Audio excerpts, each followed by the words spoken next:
Thank you so much for tuning into the second video in this series.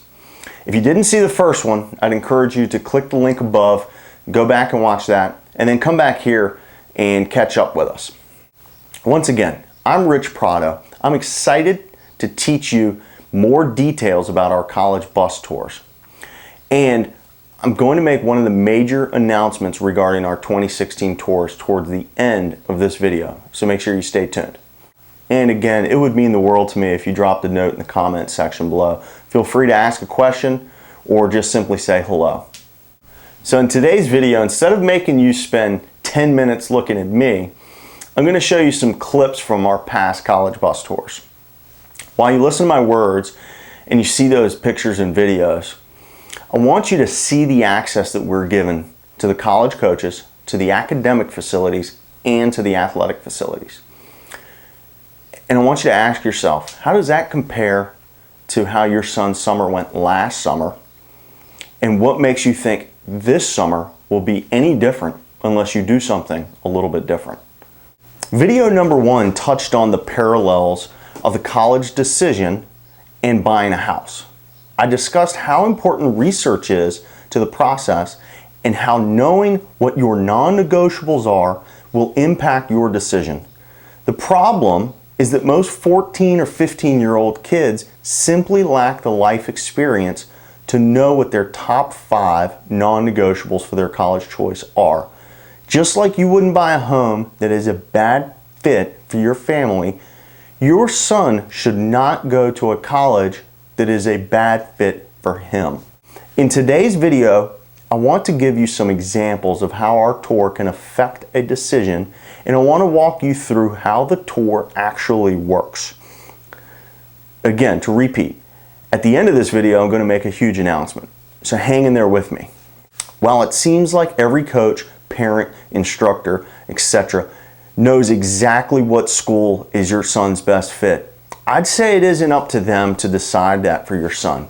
It's also not my place to tell you what his best fit is. It's on him to do the research to figure out where he belongs. But I will tell you this, I've been behind the scenes at nearly 100 colleges over the last 3 years. And I'm not talking about baseball fields. Newsflash, every baseball field is the same. 90 feet to first base, 60 feet 6 inches to the mound.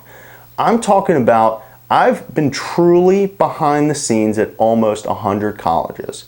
Next time someone tells your son why they think he's such a good fit for a school, you might want to ask a simple question.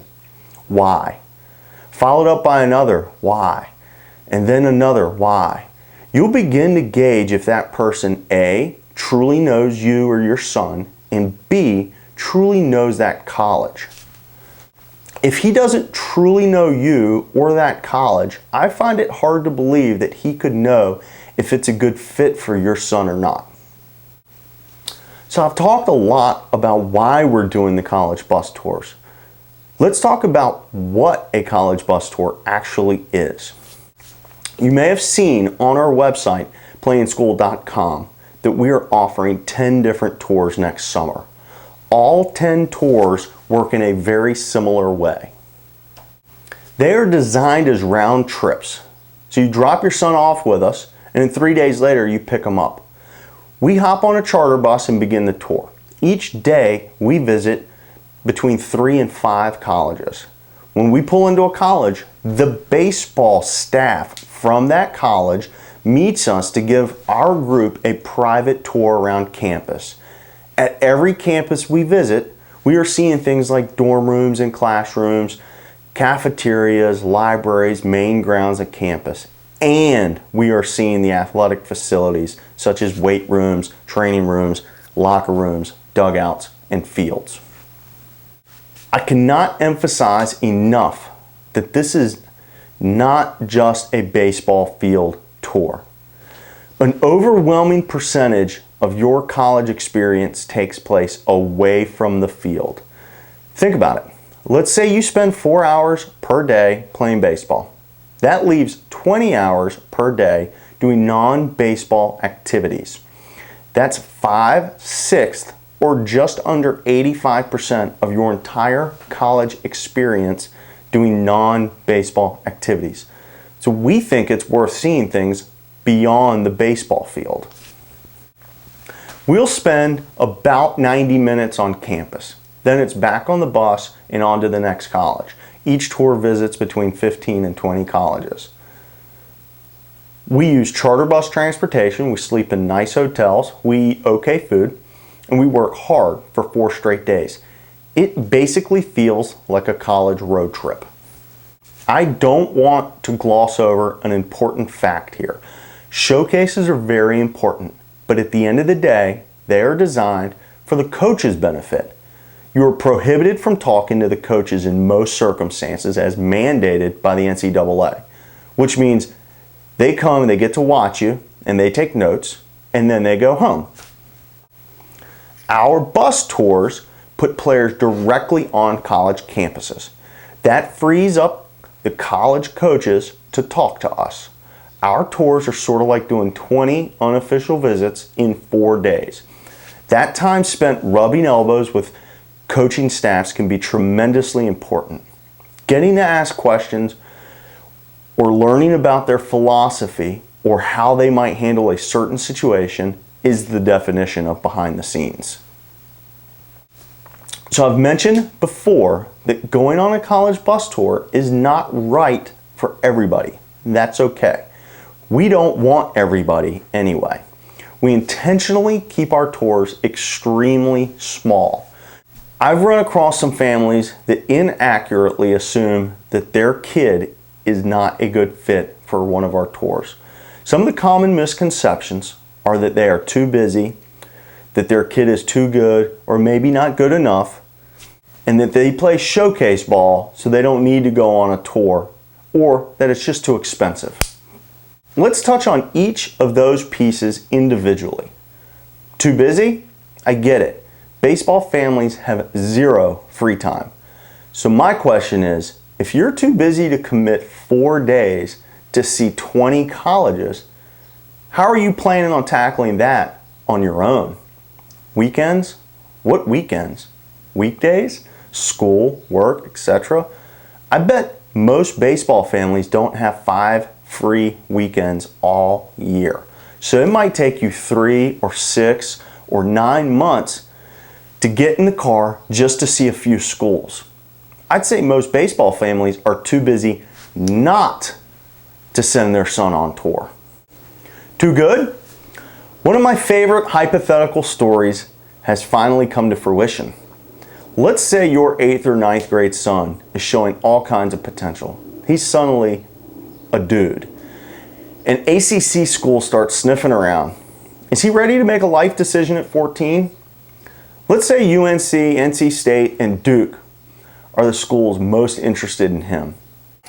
Any 14-year-old could be under the impression that these schools might be interchangeable because on paper, they actually have a lot in common. They're close to each other. They're all expensive if you're from out of state. All have good degrees. They're all in the ACC. And they're all coached by great guys.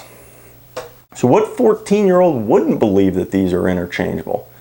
But in reality, you and I know because we have life experience that a UNC guy is not a Duke guy. And a Duke guy is not an NC State guy. So what's the best way to find out what kind of guy you are? Go on a college bus tour and see 20 colleges in 4 days. So I've been telling this hypothetical example for years now. Well, off our 2015 North Carolina bus tour, we actually had a 2017 grad commit to NC State, a 2018 grad commit to UNC, and a 2019 grad that now has an offer from Duke. So, pretty cool. Think your son's not good enough to go on tour? Well, if you're projecting to be a D3 guy, then I'd say a tour could be huge for your decision-making process, because the elusive baseball scholarship can now be removed from the equation. Now, you are totally driving the ship.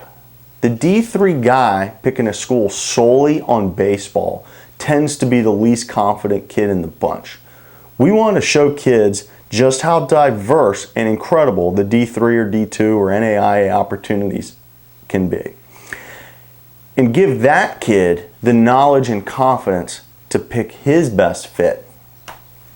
Another common objection is that their kid is a showcase player. I hear folks say, we play showcase. Well, we'll play a tournament at UVA, for example. Okay, then I'll ask them, did you see the lawn? Did you see the rotunda? Did you see the library, a dorm room?